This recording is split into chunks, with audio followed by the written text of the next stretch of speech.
네, 복되고 귀한 주일입니다. 오늘도 안양 한마음교회에서 방문해 주셨는데 우리 1교구가 2주 전에 2교구와 마찬가지로 함께 예배드리고 또 전도할 수 있게 되어서 하나님께 영광을 올려드리고 또 얼마나 감사하고 기쁜지 모르겠습니다. 장마철에 접어들어서 2주 전에도 2주 후에 어떻게 될까 이런 생각을 좀 했었는데 하나님께서 비를 준비해 주시지 않았습니다.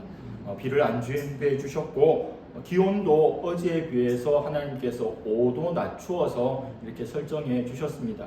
그럼에도 불구하고 더운 날에 먼 곳에서 차 막히는 데 오신 여러분들을 환영하고 또 감사를 드립니다. 예배를 통해 또 말씀을 통해 전도를 통해 하나님을 경험할 수 있는 오늘 이 하루가 될 수 있기를 바랍니다. 1990년대 말에 홍익문화운동연합이란 이름을 가진 단체에서 전국의 국립 초, 중, 고등학교와 공공시설인 공원에 금으로 색칠한 통일 기원 국조 당군상을 설치하는 일이 있었습니다. 혹시 기억나십니까? 당군상을 세우면서 나라의 기강을 바로잡고 통일을 기원한다는 선한 의도로 이 일을 한다고 발표하였습니다. 그러나 기독교계가 가만히 있을 수 없죠. 우상 숭배라고 반발했습니다. 그리고 말보다 생각보다 행동이 앞서는 이들이 몇몇이 나서서 직접 당군상을 다 파괴하고 철거해 버렸습니다. 이런 일련의 일들이 진행되고 있을 때 제가 대학교 4학년이었는데 대학교 신문에 당군상 파괴 유감이라고 하는 칼럼이 실렸습니다. 요지는 이렇습니다. 당군상을 세우는 것은 정신을 새롭게 하고 나라의 기강을 세우는 좋은 의도이다. 그리고 종교적인 색깔이 없지 않느냐. 비록 설사 종교적인 색깔이 있다 하더라도 우리나라 대한민국은 종교의 자유가 있는 나라인데 왜 기독교인들이 그렇게 과격하고 편협하게 행동하는지 모르겠다는 유감을 표하는 내용이었습니다. 여러분들은 어떻습니까? 그 다음번 신문에 2주마다 나오는 신문인데 그 다음 텀에 법대 4학년 한 학생이 기고를 하였습니다. 당군상 파괴 유감에 대한 유감, 칼럼에 대한 반대 반박 글이죠. 일부 기독교인들이 적절한 절차 없이 당군상을 임의로 파괴하고 처리한 것은 분명 문제가 있고 자중해야 한다. 하지만 실존 인물이 아닌 당군을 꼭 우리 민족의 정신적인 지주로 삼아 나라의 기강을 세워야 하는가? 만약 그렇다 하더라도 학교나 공공기관인 공원 등은 국유지인지라 특정 종교 집단에 섬기는 당군을 동상으로 만드는 상을 설치하는 것은 문제가 있다. 그리고 컬럼에서 말하고 있는 종교의 자유, 헌법 20조가 말하는 종교의 자유는 이 경우에 해당하는 것이 아니라는 반론을 제기했습니다. 그 사람이 바로 접니다. 네. 물론 대학교 신문 데스크 칼럼에 아무렇지도 않고 이런 생각도 하는구나 넘어갈 수도 있는 일입니다. 하지만 누군가는 이 글을 보면서 그렇지 역시 기독교인들이 문제야 라고 생각할 수 있는 겁니다. 한 사람의 그리스도인으로서 또 한 사람의 법학도로서 사실관계를 바로잡고 의견을 피력하는 것이 좋겠다는 생각으로 조금의 망설임 없이 다소 얼춤한 글을 썼습니다. 당연한 일이지만 그 후에 당군상은 더 이상 저 때문은 아닙니다. 설치되지 않았고 설치된 것도 다 철거돼서 그 끔찍한 당군상이 이제는 없습니다. 기독교, 특별히 우리가 믿는 개신교는 저항의 종교입니다. 마르틴 루터로부터 시작된 종교개혁으로 개신교가 시작되었습니다. 개신교는 영어로 프로테스탄트입니다. 프로테스탄트는 반대하다, 저항하다라고 하는 단어 프로테스트에서 나왔습니다. 개신교는 저항하는 종교입니다. 절대 진리인 하나님의 말씀과 어긋나는 이 세상의 사조, 시대의 정신과 싸웁니다. 심지어 교회의 가르침이 로마 가톨릭이 가르침이 하나님 말씀에 어긋나 있으면 목숨을 걸고 싸우는 것이 우리 기독교입니다. 연어가 강물을 거슬러 올라가고 가듯이 저항하며 또 싸워야 할 때는 분연히 일어나서 싸우는 것이 바로 우리 신앙입니다. 이런 일을 특별히 행한 것이 신사 3배 거부운동으로 시작된 우리 교단의 선배님들 아닙니까? 오늘날 교파와 교단의 색깔이 많이 사라지고 희석된 것은 사실입니다. 그러나 그 정신을 또렷하게 되살려야 하는 책임이, 또 그러한 권리가 순교자의 후예인 우리의 유업인 줄로 믿습니다. 지금으로부터 수천 년 전 이스라엘 현실 속에서 우상을 부숴버려야 하는 용기가 필요했던 한 사람이 있습니다. 이러한 용기는 거꾸로 말하면 미움받을 용기이기도 합니다. 사사기 6장 초반에 기드온은 하나님으로부터 사사로 부름을 받습니다. 영광스럽기는 하지만 꽤 부담스러운 콜링입니다. 하나님은 너무도 소심한 그를 향해 큰 용사라고 말씀합니다. 그리고 너를 통해 승리를 얻게 하겠다는 약속도 주십니다. 오늘은 그 이후의 이야기 속으로 들어가 보겠습니다. 하나님께서는 기드온에게 승리를 약속하셨는데 바로 전장으로 몰아가지 않습니다. 기드온을 시험하십니다. 하나님은 기드온 집에 있는 우상을 없애버리고 아버지의 칠륜된 수소를 거기서 번제로 바치라고 말씀합니다. 기드온 하나님의 징표를 보았습니다. 하나님의 승리 약속도 들었습니다. 그럼에도 불구하고 여전히 두려움 가운데 있습니다. 그러나 더 이상 기다릴 수도 물러설 수도 없는 상황입니다. 하나님 말씀이 너무도 지엄하지만 그것을 거스를 수 없지만 그대로 했을 때 자기 자신이 위험에 빠지고 자신의 아버지에게 고통을 줄 수 있는 너무너무 엄청난 일이기 때문입니다. 하나님 명을 들은 기드온은 두려워합니다. 벌벌 떨었을 것 같습니다. 그럼에도 불구하고 기드온은 종 10명을 데리고 밤에 거사를 치릅니다. 이 일은 해야 되겠는데, 하나님 말씀하셨으니 해야 되겠는데 백주 대낮에 보란듯이 할 자신은 없습니다. 용기는 없습니다. 종들을 데리고 밤에 아무의 방해도 어떤 누구의 시선도 받지 않게 몰래 그 일을 해치웁니다. 미약한 기드온, 너무도 두려워 벌벌 떨었던 기드온. 그러나 중요한 것은 무엇입니까? 두려워도 연약해도 벌벌 떨려도 말씀에 순종하고 나아갔다는 점입니다. 저는 중학교 2학년 11월 마지막 주에 교회를 처음으로 가서 지금까지 꾸준히 출석을 잘 하고 있습니다. 그때부터 너무도 기쁘고 은혜롭게 아무도 믿지 않는 사람이 있는 집안에서 몰래 교회를 다니면서부터 시작해서 오늘날까지 왔습니다. 중학교 3학년 때 처음으로 여름 수련회를 부산 가덕도로 가게 되었습니다. 그러면 중3이니까 담임선생님께 허락을 받아야 되잖아요. 담임선생님이 당시 마산 문창교회 집사님이셨는데 가지 말라고 허락을 안 해주시고 자율학습에 나와야 된다고 꼭 오라고 저한테 말씀을 하셨습니다.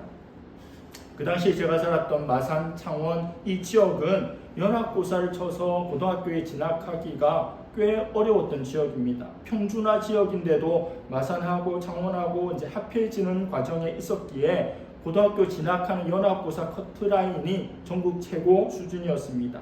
당연히 학교에서는 연합고사 많이 보내는 명문중학교를 만들고자 달달 볶았죠.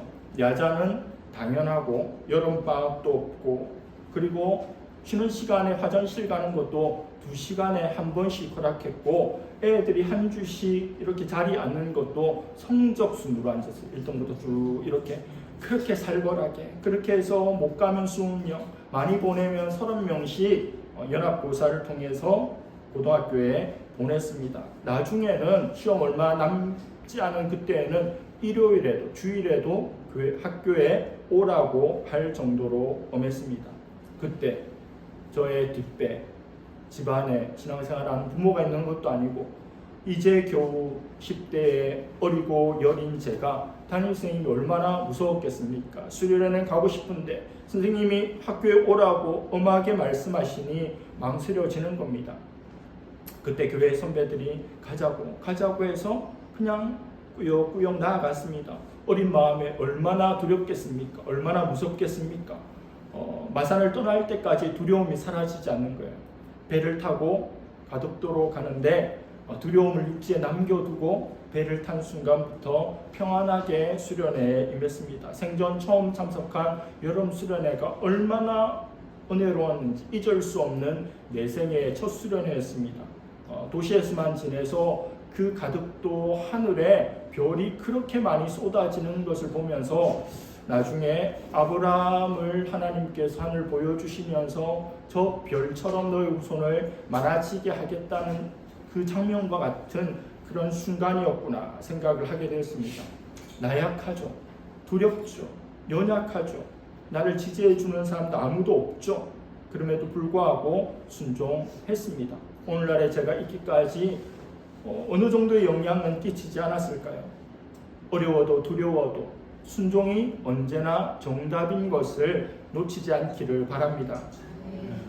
기도는 하나님 말씀대로 바알의 제단을 헐어버렸습니다. 아세라 상을 찍어버립니다. 수소와 그리고 땔감이 필요한데 찍어버린 아세라 나무로 하나님께 번제를 드립니다. 재밌는 장면이죠. 이사야 44장 15절에 이렇게 말씀합니다. 이 나무는 사람이 땔감을 삼는 것이오늘 그가 그것을 가지고 자기 몸을 덮게도 하고 불을 피워 떡을 굽기도 하고 신상을 만들어 경배하며 우상을 만들고 그 앞에 엎드리기도 하는구나. 사람이 나무 해가지고 땔감을 가지고 이걸 가지고 불을 피워서 떡도 구워 먹고 음식도 하면서 또 그 나무를 가지고 신을 만들어 놓고 경배하고 그 앞에 엎드린다는 겁니다. 호모 사피엔스인 우리가 이렇게 어리석다는 거예요. 나무를 신으로 삼는 이토록 어리석은 사람들 사이에서 기도원의 행동은, 그의 액션은 사이다급입니다. 다음날 아침이 되자 사람들이 우상이 해파된 것을 봅니다. 다리가 후들후들 떨렸겠죠. 마을 사람들이 여기저기 몰려다니며 범인을 색출합니다. 도대체 누가 이랬냐고. 기도원으로 밝혀지자 기도원을 죽이겠다고 난리를 칩니다. 악한 시대의 특징은 사고가 바뀌어 버린다는 겁니다. 원래 이스라엘에서는 우상 숭배하면 그 사람을 죽여야 되는데 우상을 허물었다고 기도원을 죽이겠다는 말도 안 되는 전복된 시대입니다. 비정상화의 정상화입니다. 지금 오늘날 시대가 어떻습니까? 법대로 말씀대로 정직하게 바르게 선하게 살면 딱 바보 취급받지 않습니까? 미련하다고 융통성이 없다고 요즘 세상에 누가 그렇게 사느냐고 핀잔을 듣습니다. 그런 시대입니다. 정직한 자의 형통을 믿는 우리가 될 수 있기를 바랍니다. 이러한 안타까운 시대 가운데도 우리는 하나님의 말씀을 붙들어야 합니다. 마을 사람들이 기도원을 죽이려고 하는데 기도원이 딱 나서서 내가 뭐 잘못했냐고 성경책 펴보라고 이게 바로 된 거 아니냐고 당당하게 말했다면 기도원 하겠지만 기도원은 숨었어요. 두려워 떨고 있습니다. 고사를 치렀지만 큰 용사가 아직 된 건 아니에요. 이 일을 누가 수습합니까? 그의 아버지가 수습합니다. 아버지가 헬리콥터 파더인지 여하튼 나와서 아들이 했던 일에 대해서 본인이 나섭니다. 뭐라고 이야기합니까? 바울이 살아있는 신이라면 너희들이 나서지 않아도 된다. 바울이 나서서 우리 아들 죽일 건데 니네들 왜 그러고 있냐, 이런 이야기를 하는 거예요. 참 일리 있는 말이죠. 기가 막힌 이야기입니다. 이와 좀 반대되는 스토리 하나가 사도행전 5장에 나옵니다. 성령 받았던 예수님의 제자들이 나가서 복음을 전합니다. 세상이 떠들썩하죠. 하나님의 마음은 세상과 충돌하는 사람입니다. 세상을 소도시키는 존재들입니다. 당시의 종교 지도자들 바리새인들이 너무너무 열받은 거예요. 하나님 모욕한다고 생각하고 이 사도들을 잡아서 족쳐야 된다고 생각합니다. 없애버리려고 해요. 복음을 전하면 반대가 있는 거죠. 그때 바리새인 율법교사 가말리엘이 놀라운 말을 합니다. 성경에 나오는 바리새인 중에 한 말 가운데를 그냥 밑줄 쳐야 되는 말이에요. 사도행전 5장 38절에서 39절입니다. 이제 내가 너희에게 말하노니 이 사람들을 상관하지 말고 버려두라. 이 사상과 이 소행이 사람으로부터 났으면 무너질 것이요 만일 하나님께로부터 났으면 너희가 그들을 무너뜨릴 수 없겠고 도리어 하나님을 대적하는 자가 될까 하노라 하니. 기가 막힌 말입니다. 바리새인 율법교사인 가말리엘이 이런 말을 했어요. 그 전에 드다라는 사람이 나타나가지고 이단인데 이런저런 일에서 수많은 사람들이 따라다니고 사회에 무리를 일으켰는데 하나님으로부터 난 일이 아니니까 자연 소멸하더라는 거예요. 지금 이 사람들이 세상을 소란시키고 떠들썩하고 충돌하지만 하나님으로부터 났으면 우리가 하나님 일을 방해하는 자라고, 그리고 하나님으로부터 나지 않았으면 저절로 없어질 것이니 너무 그렇게 하지 말라는 겁니다. 참 기가 막힌 말이죠. 하나님이 행하시는 일은 사람이 꺾을 수 없습니다. 하나님이 폐하신 일은 우상이 세울 수 없습니다. 될 일은 되고 안 될 일은 안 됩니다. 이를 계기로 동대의 평범한 그리고 부족하고 두려움이 많았던 청년 기도원은 별명을 하나 얻습니다. 여룻바알, 바알과 싸운 자, 바알과 다툰 자, 바알 파이터라고 하는 별명을 딱 얻어요. 멋지죠? 어느 목사님은 자신은 지옥에서 유명한 자가 되기를 원한다고 말하기도 했습니다. 지옥 파이터, 사탄 파이터로 한번 살아가 보자는 겁니다. 사람들의 생각과는 달리 하루가 지났습니다. 이틀이 지났습니다. 기도원이 아무 일도 당하지 않는 거예요. 당연하지 않습니까? 우상은 아무것도 아닙니다. 미신은 아무것도 아니에요. 그래서 우리는 궁합을 안 봐도, 태기를 안 해도, 사주팔자를 따지지 않아도, 풍수지리를 몰라도, 명당을 찾지 않아도 잘 삽니다. 진리를 모르면 매이고 두렵습니다. 진리를 알면 자유하고 평안합니다. 이 얼마나 감사한 성도의 삶입니까? 수신제가 지구평천하라는 말이 있습니다. 수신제가 지구평천하. 먼저 자신을 살피고 가정을 살피고 그 다음에 나라를 다스리면 천하를 얻을 수 있는 말입니다. 가장 먼저는 자기 자신을 살피는 거예요. 자신이 제대로 못하면서 남 이야기만 맨날 하는 사람이 있습니다. 하나님께서 기도원에게 요구하신 것은, 이스라엘 구원하기 전에 기도원에게 요구하신 것은 너와 너의 집안의 죄악을 먼저 해결하라는 것입니다. 리더는 자신이 먼저 바뀌어야 하는 사람입니다. 자신은 백날 그대로인데 말로만 사람들을 이끈다고 그들이 따르지 않습니다. 하나님은 그런 사람을 정확하게 알고 사용하시지 않습니다. 이스라엘 첫 번째 왕 사울은 평생 다윗을 상대하며 살았습니다. 다윗을 시기 질투하며 인생의 가장 소중한 시간들, 기회들을 다 버려버리는 그야말로 황폐한 삶을 살았습니다. 사울을 볼 때마다 불쌍해 죽겠어요. 그러나 다윗은 평생 사울이 아닌 하나님을 상대하고 살았습니다. 하나님께서 함께 하시는 것 때문에 즐거워하고 하나님 앞에 죄를 지었을 때 징계를 받자 너무도 슬퍼했던 것이 다윗입니다. 그를 성공적인 삶으로 이스라엘의 왕의 절대 기준으로 이끌었던 것이 바로 하나님 앞에서의 삶입니다. 세상이 아니라, 대적이 아니라 오직 하나님만 바라보는 그의 삶이 그런 자리로 인도해 갔습니다. 여러분, 세상을 변화시키고 싶습니까? 하나님께 세상을 변화시키라고 우리를 보내시지 않았습니까? 그러려면 나 자신이 먼저 변화되어야 합니다. 개혁의 출발지는 언제나 나 자신입니다. 이 부흥과 회복은 나로부터 시작된다고 찬양을 하는데 언제나 신앙하고 살아갈 때는 부인이, 자녀가, 다른 성도가 시작에 서야 된다고 생각합니다. 자신을 개혁하고 세상을 변화시킬 수 있기를 바랍니다. 내가 변하면 다른 사람도 변화됩니다. 내가 아내를 변화시키려고 25년 동안 노력해봤어요. 변화가 안 돼. 근데 제가 변하니까 아내가 변화가 돼요. 그걸 알고 있는데 잘 안 되긴 하지만 그걸 잊어서는 안 됩니다. 변화시키려고 아무리 해도 햇볕 정책이 필요하고 내가 바뀌면 세상은 변화되기에 되어 있습니다. 성도의 선한 영향력들이 가득할 때 하나님의 나라가 이 땅에 임하고 그분의 뜻이 이루어질 것입니다. 나에게 있어 신앙의 가장 큰 걸림돌은 무엇입니까? 하나님과 우상을 동시에 사랑할 수 없습니다. 하나님과 우상을 동시에 섬길 수 없습니다. 하나님과 우상을 동시에 두려워할 수도 없습니다. 하나님은 우리에게 이 우상을 제거하라 말씀합니다.